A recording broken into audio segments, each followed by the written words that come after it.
সুপ্রিয় দর্শক, আপনাদের সবাইকে স্বাগত জানাচ্ছি চ্যানেল জেড আয়োজিত নিয়মিত সংবাদ বিশ্লেষণ অনুষ্ঠান জেড ফোকাসে। আপনাদের সঙ্গে আছে আমি সাইদ খান। আলোচনার জন্য প্রতিদিনের মতো আজও আমাদের সাথে একজন অতিথি রয়েছেন। আমাদের সাথে স্টুডিওতে উপস্থিত আছেন সাবেক সামরিক কর্মকর্তা, নিরাপত্তা বিশ্লেষক, রাজনীতিক, লেফটেন্যান্ট কর্নেল অবসরপ্রাপ্ত শামসুজ্জামান। যেমন ভাই, আপনাকে স্বাগত জানাচ্ছি। আপনাকেও ধন্যবাদ। দর্শক, আপনারা জানেন জেড ফোকাসে আমরা প্রতিদিনই দিনের উল্লেখযোগ্য খবর এবং সমসাময়িক বিষয় নিয়ে আলোচনা করে থাকি। আজও আমাদের হাতে অনেকগুলো খবর রয়েছে।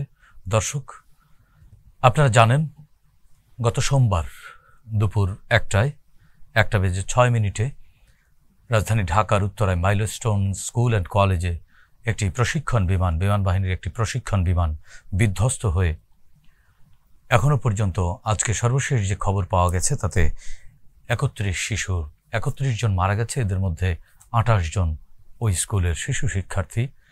নিহত সকলের স্মৃতির প্রতি আমরা শ্রদ্ধা জানাচ্ছি, সমবেদনা জানাচ্ছি ওই পরিবারগুলোর প্রতি, এবং যারা হাসপাতালে চিকিৎসাধীন অবস্থায় মৃত্যুর সঙ্গে পাঞ্জা লড়ছেন এবং এখনও যেই স্বজনরা তাদের সন্তানদের খুঁজে পাননি, আমরা প্রত্যাশা করি প্রত্যেক শিশুই সুস্থভাবে মায়ের কোলে ফিরে যাক, স্বজনদের জীবনে স্বস্তি ফিরে আসুক। দর্শক, আমরা আলোচনা শুরু করতে চাচ্ছি মাইলস্টোন স্কুলের যে বিমান বিধ্বস্ত হয়ে যে ঘটনাটি ঘটল। সেখানে আপনারা দেখেছেন যে বাংলাদেশ সেনাবাহিনী, ফায়ার সার্ভিস সহ রেড ক্রিসেন্ট এবং বিভিন্ন সামাজিক সংগঠন এবং রাজনৈতিক দলের কর্মীরাও কিন্তু উদ্ধার তৎপরতা থেকে শুরু করে চিকিৎসা এবং নানামুখী সহযোগিতা নিয়ে তারা সাধ্যমতো পাশে থাকবার চেষ্টা করেছেন। যখনই বাংলাদেশে কোনো দুর্যোগ আসে তখন আমাদের মধ্যে একটা অদৃশ্য যে বন্ধন, অদৃশ্য যে টান এবং অদৃশ্য যে ঐক্য তৈরি হয়, এর উপরে ভিত্তি করে, সেই ঐক্যের উপর ভিত্তি করে আমরা কিন্তু এই দুর্যোগটিও মোকাবেলা করছি এখনো পর্যন্ত। যদিও এরই মধ্যে এই দুর্যোগকে কেন্দ্র করে একটি শ্রেণী নানান ধরনের বিষবাষ্প ছড়ানোর এবং অস্থিরতা সৃষ্টির তৎপরতা চালাচ্ছেন। শামসুজ্জামান ভাই, নিশ্চয়ই এই বিষয়গুলো আপনারও নজরে এসেছে। এই যে মনে করেন মাইলস্টোনে যে বিপর্যয় হলো, এটি তো আসলে কেউ ইচ্ছা করে করেনি। দুর্ঘটনা মানে দুর্ঘটনা। তো সেই জায়গায় আমরা দেখেছি সেনাবাহিনীর সদস্যরা কি পরিশ্রম করেছেন এবং তারা অনেকে নিজের জীবনের ঝুঁকি নিয়ে কিন্তু উদ্ধার তৎপরতা চালিয়েছেন। বিমান বাহিনীর সদস্যরাও উদ্ধার তৎপরতা চালিয়েছেন, তাদের অনেকে আহতও হয়েছেন এই রেস্কিউ করতে গিয়ে। এই জায়গাটিকে বিতর্কিত করবার জন্য একটি শ্রেণী উঠে পড়ে লেগেছেন। এর পেছনে কি অন্য কোনো উদ্দেশ্য আছে কিনা বা কারা থাকতে পারে? ধন্যবাদ সাইদ খান, আমাকে আজকের এই আলোচনায় আহ্বান জানানোর জন্য। আমি প্রথমেই স্মরণ করতে চাই যারা মৃত্যুবরণ করেছেন, প্রায় 32 জন আমি শুনেছি এ পর্যন্ত, এবং আমি আল্লাহর কাছে প্রার্থনা করি আল্লাহ যেন তাদেরকে শহীদের দরজা দেন। এদের বেশিরভাগই শিশু, আমাদের সবারই সন্তান আছে, শিক্ষক এবং সে একজন শিক্ষক, আবার বিমান বাহিনীর একজন ফ্লাইট লেফটেন্যান্ট, যিনি আপনার প্রফেশনাল লাইফের প্রথম ফ্লাই করতেছিলেন। একটি খুব নির্মম দুর্ঘটনা, শুধু একটি এয়ারক্রাফট, সাথে একজন পাইলট না, সাথে অনেকগুলো, এবং আরো 165 জন এখনো বিভিন্ন হসপিটালে আপনার বিভিন্ন বার্ন নিয়ে আহত অবস্থায় চিকিৎসাধীন আছে।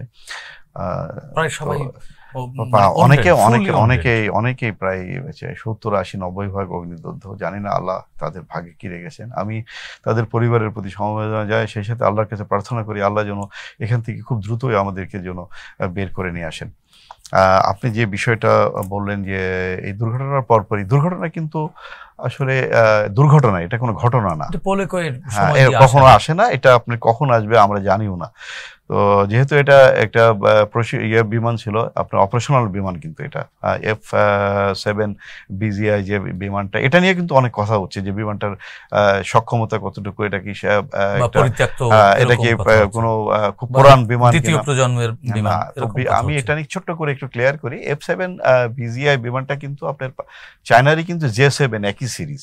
ওদের যে তারা সেল করে যখন এগুলো F7 এয়ারক্রাফটটা চায়নাতে আপনার J7 হিসেবে ব্যবহার হয়, এর বাইরে পাকিস্তান এখনও ব্যবহার করছে, ইজিপ্ট ব্যবহার করছে, আমরা বাংলাদেশে আমরা ব্যবহার করছি। এটা প্রায় আপনার 1965-এ এই এয়ারক্রাফটটা প্রথম আর কি লঞ্চ করে তারা। এটা MiG-21 এর আদলে করা হয়, এটা তো MiG-21 এর আদলে করা হয়, এবং 1965 থেকে আপনার 2013 পর্যন্ত কিন্তু এর 17-তে যে এর প্রোডাকশন বন্ধ করা হয়েছে। এবং আমাদের যে এয়ারক্রাফটটা কেনা হয়েছে এগুলো কিন্তু 2013-তে কেনা। তখন নতুনই কেনা, হ্যাঁ নতুন কেনা হয়েছে। এবং আমি ওই সময় যে পাইলটরা আমাদের বাংলাদেশের, যে সমস্ত পাইলটরা চায়না থেকে এগুলো ফ্লাই করে বাংলাদেশে আনে, এগুলো তো ফ্লাই করে আনে, এগুলো তো আপনার কন্টেনারে আসে না, ফ্লাই করে নিয়ে আসে। আমি এমন একজন পাইলটের সাথে কথা বললাম, সেই গ্রুপ ক্যাপ্টেন, রিটায়ার করেছেন। সে বলে যে স্যার এয়ারক্রাফটগুলো খুবই ভালো, কোনো সমস্যা নাই, আমরা কিন্তু থার্ড জেনারেশন এয়ারক্রাফট হলো, আমরা কিন্তু নতুন আপগ্রেডেড ভার্সনটাই আমরা কিনেছি। যেহেতু চায়নার সাথে আমাদের একটা মিলিটারি ডিলিংস আছে, আমরা একটু কম পয়সায় পাই, এবং আমাদের মতো একটা অর্থনৈতিক ব্যবস্থার একটা দেশ, এখানে আপনার অনেক পয়সা দিলে আপনি অনেক দামি দামি এয়ারক্রাফট কিনতে পারবেন। আপনি বর্তমান বিশ্বে যে 4th 5th জেনারেশন এয়ারক্রাফটগুলো আছে, এগুলো $120-30 মিলিয়ন এক একটির দাম। আপনি ইউরোফাইটার কিনেন $120 মিলিয়ন। আপনি ইভেন J-17 যেটা এখন, J-10 যেগুলো এখনো চায়না বিক্রি করতেছে, এগুলো $70 মিলিয়ন। আর এগুলো আমরা 10 থেকে 15-20 মিলিয়ন ডলারের ভিতরে কিনতে পারি একটা এয়ারক্রাফট। তো এয়ারক্রাফট নিয়ে যে তর্ক বিতর্ক হচ্ছে, আমি একজন সামরিক অফিসার হিসেবে, আমি আবার এয়ার ডিফেন্স আর্টিলারি একজন অফিসার, আমি এয়ারক্রাফট এবং আপনার বিমান গোলন্দাজ বাহিনী এগুলো সম্পর্কে আমার যথেষ্ট ধারণা আছে। আমি এরপর প্রশিক্ষণ, আমি দেশে বিদেশে অনেক প্রশিক্ষণ নিয়েছি। আমি সৌদি আরবে প্রায় 9 মাস এগুলোর উপর প্রশিক্ষণ করেছি। আমি ভারতীয় সেনাবাহিনীর সাথেও আমার প্রায় 14 মাসের ট্রেনিং করেছি। আমি এটাকে গানারি স্টাফ কোর্স বলে, এটা খুব হাই লেভেল কোর্স, বিমান বিধ্বংসী গোলন্দাজ বাহিনীর ট্রেনিং এটা। এবং এয়ারক্রাফটের উপরে আপনার অনেক ক্লাস হয় এবং এর অনেক ট্রেনিং করা লাগে, এগুলো সম্পর্কে জানা যায়। তো আমি যারা এগুলো নিয়ে বিভ্রান্তি ছড়াচ্ছেন, আমি তাদের উদ্দেশ্যে বলতে চাই, এয়ারক্রাফটগুলোর কোনো সমস্যা নেই, এগুলো ভালো এয়ারক্রাফট, এবং আমাদের এই ইয়েতে এবং এটার যথেষ্ট আপনার অপারেশনাল অ্যাবিলিটিস আছে। পাইলটের যেটা ঘটে থাকে আপনার এই ধরনের একটা খুব সুপারসনিক এয়ারক্রাফট, এগুলো আপনার অত্যন্ত স্পিডি এয়ারক্রাফট। সে প্রায় 12 মিনিট ফ্লাই করার পরে একটা সার্কিট যখন নিচ্ছিল, টার্ন নিচ্ছিল, ওই বেন্ডের ভিতরে তার যান্ত্রিক ত্রুটি দেখা দেয়। হয়তো কোনো কারণে জেন্ডের যান্ত্রিক ত্রুটি দেখলে অনেক সময় স্টল হয়ে যায়। স্টল মানে কি, ক্ষণিকের জন্য থেমে যায় আর কি, বারবার থেমে যাচ্ছিল। তখন কিন্তু তাকে নাকি শুনেছি, তাকে আমি কথা বলেছি অফিসারের সাথে যারা এর সাথে ইনভলভ ছিল, তারা বলে যে তাকে গাইডও করা হয়েছে। সে বলতে ব্ল্যাক বক্সের, হ্যাঁ গাইডও করা হচ্ছে। সে বলছে যে স্যার আমার এয়ারক্রাফটটা নিচে নেমে যাচ্ছে। সে বলছে তুমি একটু চেষ্টা করো, যদি না পারো তাহলে ইজেক্ট করো। সে কিন্তু চেষ্টা করেছে, 3000 ফিট উপরে ফ্লাই করতেছিল, যেহেতু 3000 ফিট খুবই কম হাইট, সে ওইভাবে চেষ্টা করতে করতে সে কিন্তু নিচে নেমে আসে অনেক, যে কারণে সে চেষ্টা করতেছিল লাস্টের দিকে যে একটু ওপেন এরিয়াতে যাওয়া যায় কিনা। সেগুলো খেয়াল করবেন যে সে কিন্তু ছিল আপনার উত্তরার যে বসতিপূর্ণ এলাকার ভিতরে, সেখান থেকে কিন্তু সে দিয়াবাড়ির দিকে চলে গিয়েছে। সে হয়তো আরো যদি 5-6 সেকেন্ড সময় পেত, সে হয়তো ওপেন এরিয়াতেই এয়ারক্রাফটটা ড্রপ করতো।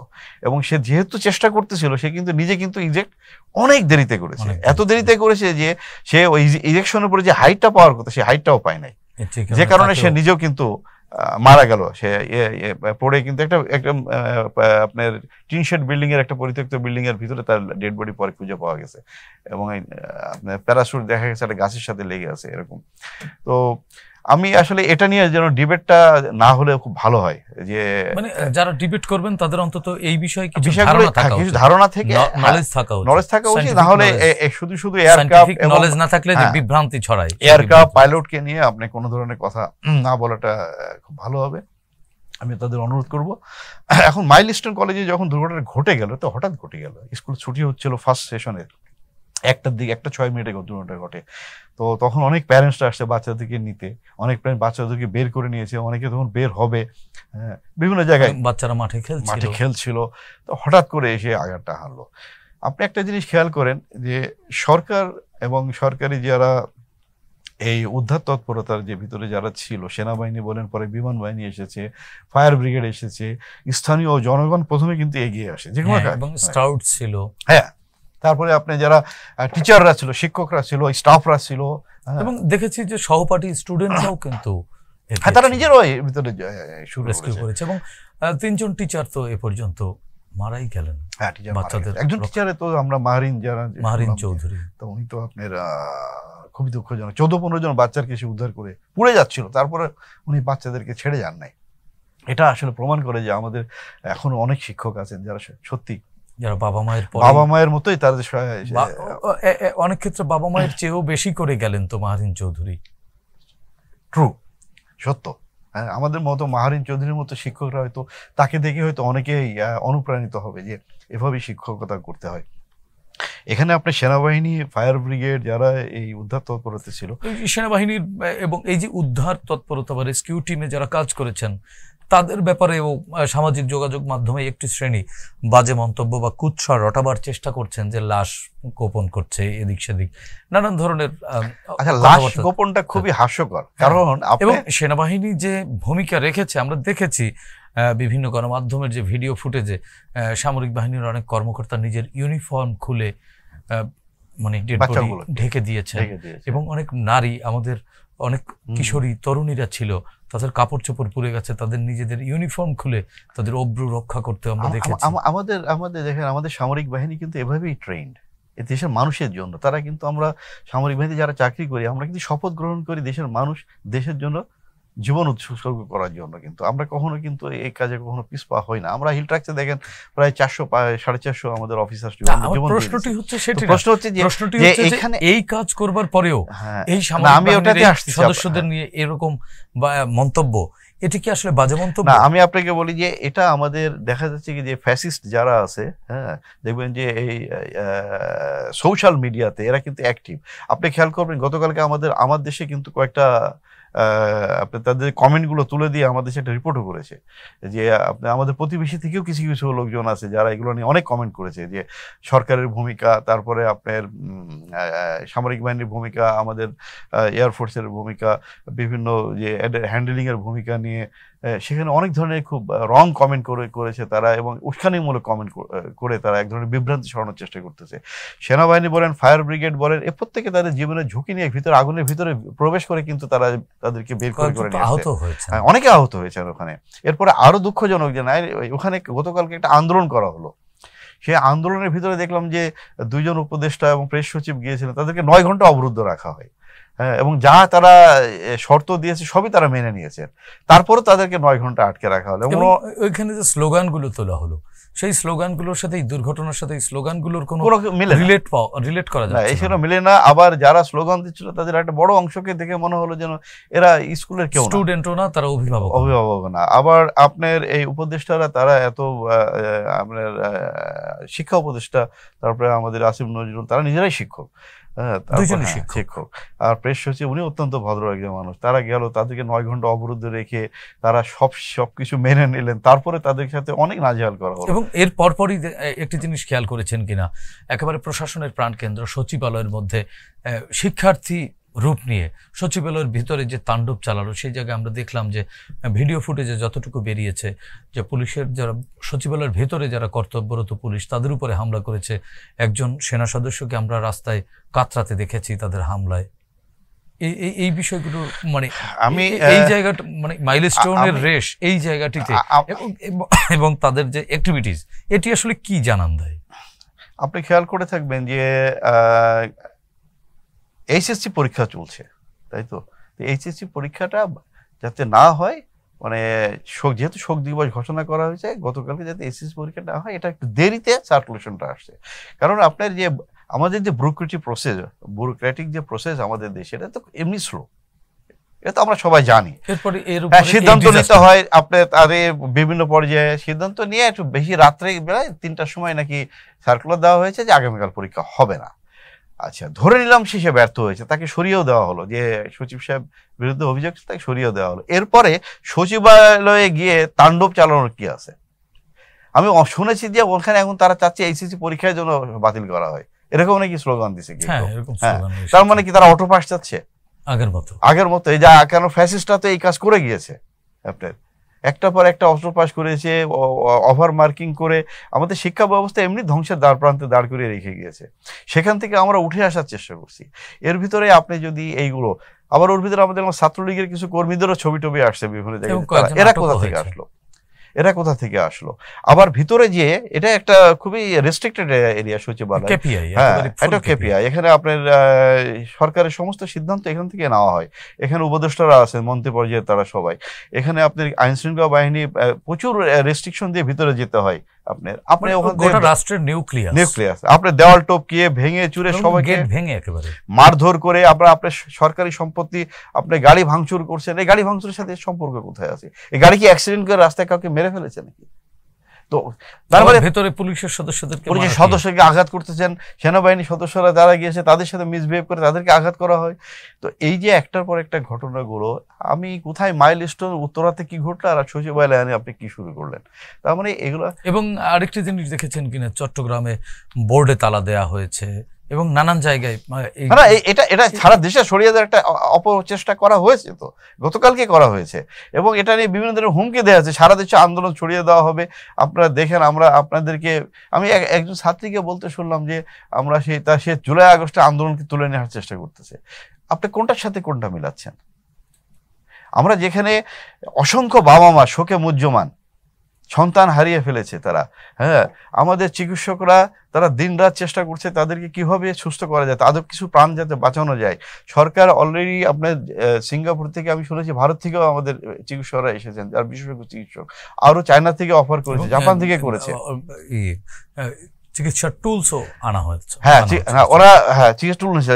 আমি নিজে জানি বেশ কয়েকটা আপনার ফার্মাসিউটিক্যাল ইন্ডাস্ট্রি যারা ওনাররা আছেন, তারা প্রত্যেককে যে প্রোডাক্টগুলো এই আপনার এই চিকিৎসার জন্য লাগে তারা প্রত্যেকে ফ্রি, তারা নিজেরাই উৎসাহ নিয়ে তারা নিজেরাই সাপ্লাই দেওয়া শুরু করে সহযোগিতা করছেন, যেখানে পুরো রাষ্ট্র ইউনাইটেড একটা ইভেন্ট নিয়ে। এবং গতকালকে আমরা দেখলাম যে সবগুলো রাজনৈতিক দলও প্রত্যেকেই আপনার এটা নিয়ে, এবং আমি দেখলাম যে বাংলাদেশ জাতীয়তাবাদী দল সারা দেশে বিভিন্ন জায়গায় দোয়া মাহফিল করেছে এই নিহতদের জন্য এবং আহতদের জন্য।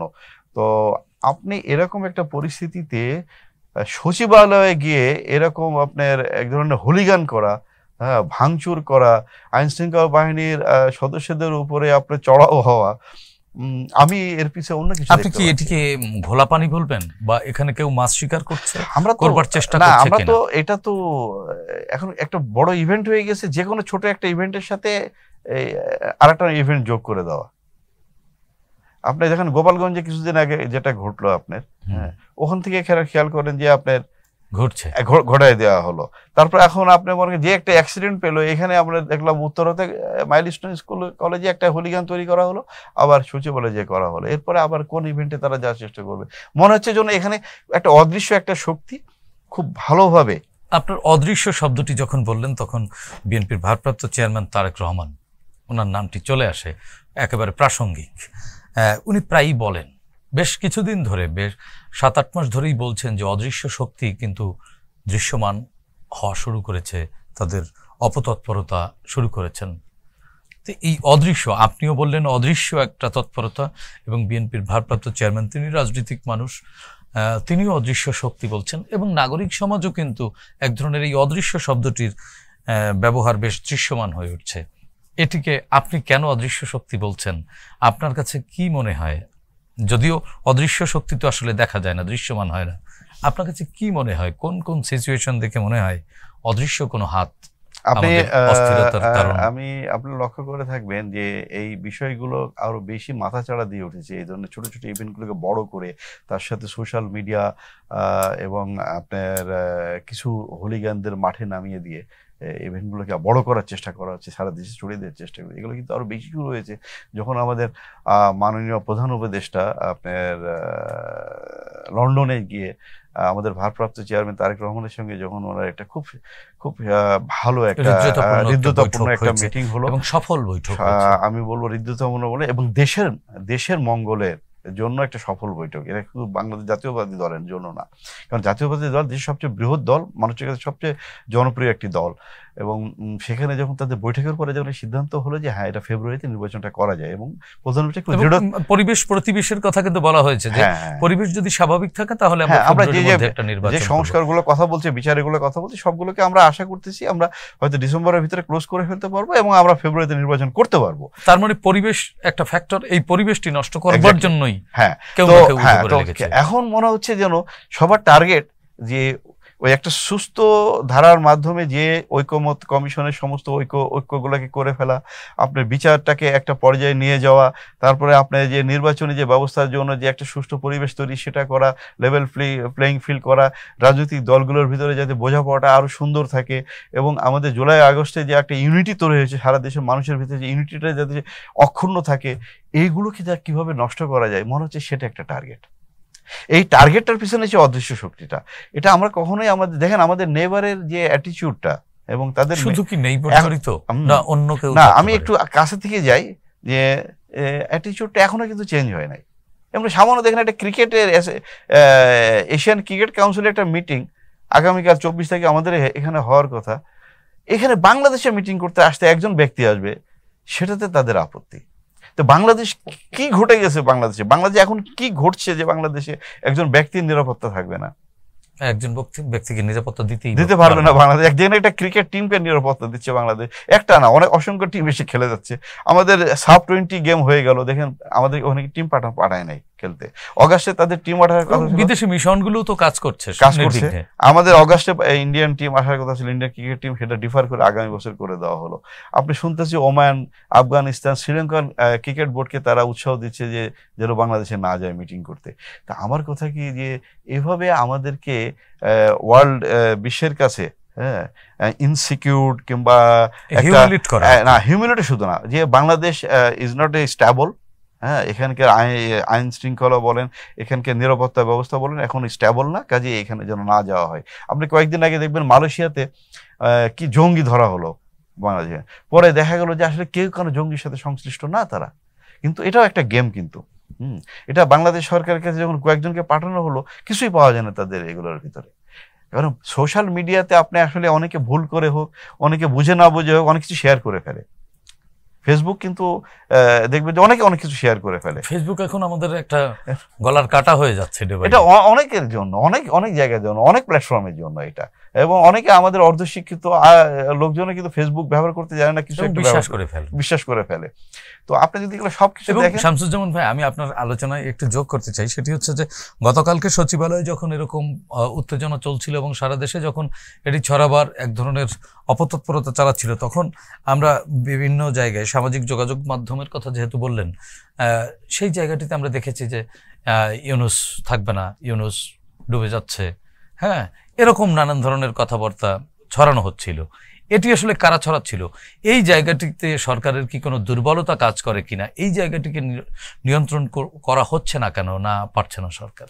আমি বর্তমান ইন্টারিম সরকার যারা আছেন আর কি, প্রত্যেকে ওয়েল এডুকেটেড, কিন্তু তাদেরকে কম বেশি আমরা সবাই চিনি, কিন্তু তাদের যে রাষ্ট্র পরিচালনার অভিজ্ঞতা তো একেবারেই নাই, কিংবা তারা বড় প্রতিষ্ঠান স্বক্ষেত্রে সুপ্রতিষ্ঠিত, কিন্তু আপনার রাষ্ট্র পরিচালনার জন্য যে অভিজ্ঞতা লাগে, মানুষের সাথে সংশ্লিষ্ট মানুষের সাইকোলজিকে বোঝার জন্য যেগুলো লাগে, এগুলো যথেষ্ট ঘাটতি আছে, এবং তারা সিলেকশনের সময় এই বিষয়গুলো বিবেচনায় নেন নাই, যে কারণে আমরা দেখতে পাচ্ছি যে আপনি যেটা বললেন যে কেন এই বর্তমানে সোশ্যাল প্ল্যাটফর্মে সরকারের কেন একটি স্ট্রং সোশ্যাল প্ল্যাটফর্ম কেন সরকার তৈরি করতে পারলো, অথবা ডিবাং হচ্ছে না কেন? যে জিনিসগুলো মানুষ ভাবছে সেগুলোকে আগেই সরকার কেন বলে দিচ্ছে? যেমন গতকাল রাত্রে মিটিং নিয়ে তো অনেক ধরনের এখনো কথাবার্তা হচ্ছে।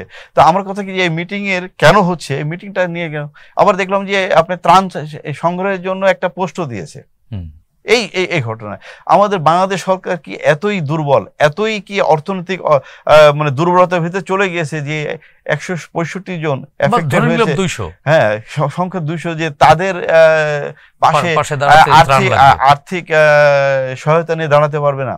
আপনি এটা কেন দিলেন এই ধরনের? এবং প্রধান উপদেষ্টা অফিসটাকে কেন যেন মাঝে মাঝে বিতর্কিত করে তোলার জন্য একটা গ্রুপ যেন উঠে পড়ে আছে। তার মানে কি ভেতরে, শস্যের ভিতরে কোনো ভূত আছে কিনা? অসম্ভব কিছু না, কারণ এগুলো কিন্তু ওই যে নির্বাচনটাকে পিছিয়ে দেওয়ার একটা অংশেরই একটা অংশ। মানে প্রফেসর ইউনূসের তো আন্তরিকতার ঘাটতি নেই, ওনার কার্যালয়ের ভিতরে কি আপনি সন্দেহ করেন? ওনার কার্যালয়ের ভিতরে কতগুলো লোককে উনি সরাতে পেরেছেন?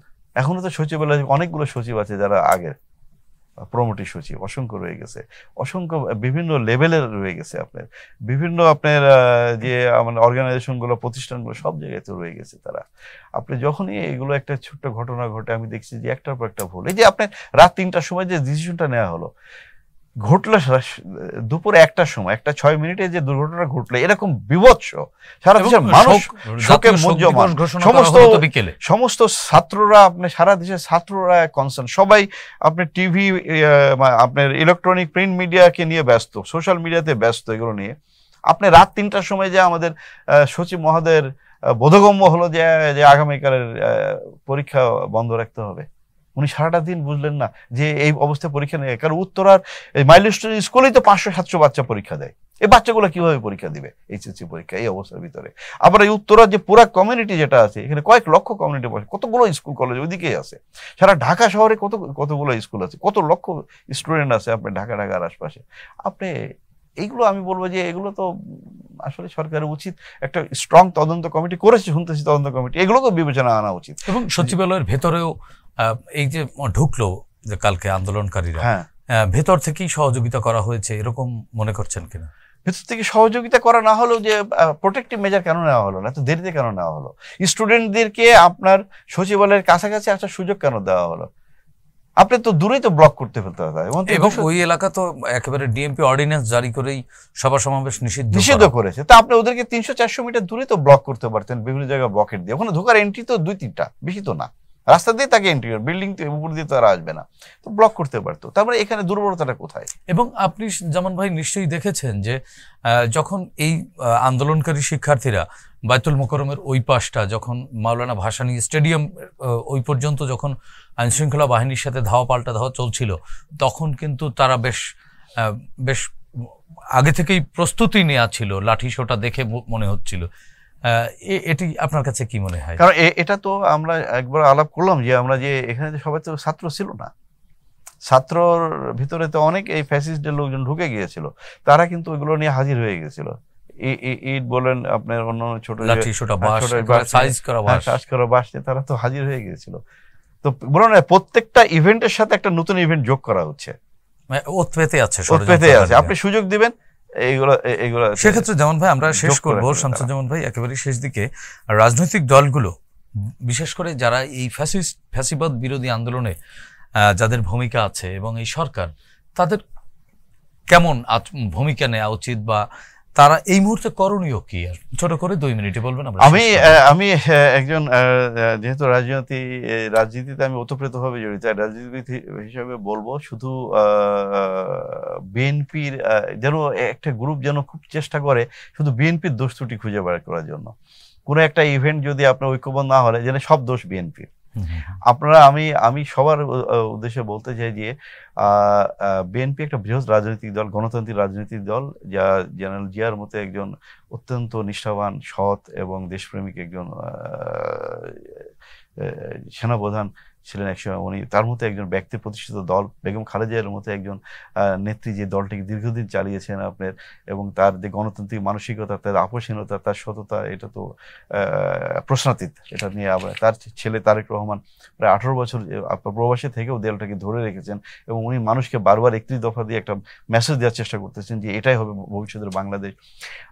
আমি বিশ্বাস করি যে অন্যান্য রাজনৈতিক দল যারা মাঠে আছেন, যেমন জামাতে ইসলাম আছেন, আপনার নতুন যে রাজনৈতিক দল এনসিপি, আমাদের তরুণদের দ্বারা দল, এই তরুণদের দলের কিন্তু অনেক অনেক দায়িত্ব।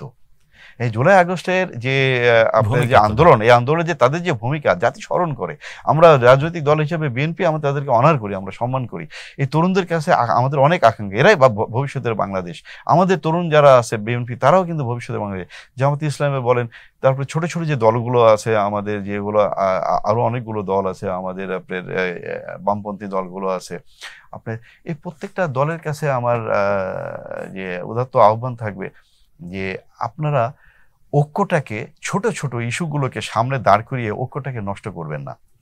এই সুযোগটি তাহলে, হ্যাঁ, এই সুযোগটা কিন্তু আমাদের কাছে আবার ফিরে আসবে না যদি আমরা একটা স্ট্রং একটা যদি ঐক্য ধরে রেখে আমরা যে ফেব্রুয়ারি নির্বাচন করার জন্য যে আমাদের বর্তমান সরকার যে একটা রূপরেখা দিয়েছে, ওইখানে যদি আমরা পৌঁছতে চাই, এবং যে ফ্যাসিস্টদের যে বিচারগুলো আমরা করতে চাচ্ছি, ফ্যাসিস্টদের যে আপনার রেখে যা প্রতিষ্ঠানগুলোকে ধ্বংস করে দিয়েছে আমরা ঠিক করতে চাচ্ছি, সাংবিধানিক কিছু বিষয় প্রতিষ্ঠান হয়েছে সেগুলোকে আমরা ঠিক করতে চাচ্ছি, ছোটখাটো আমাদের ডিবেট থাকবে। আমরা বিশ্বাস করি যে আগামী 2-3-4 মাসের ভিতরে দেখবেন সমস্ত ডিবেটগুলোকে আমরা পার করে একটি সুনির্দিষ্ট গন্তব্যে পৌঁছে যাব। কিন্তু পৌঁছাতে হলে আমাদেরকে একে অপরের প্রতি কোনো তির্যক মন্তব্য করা যাবে না।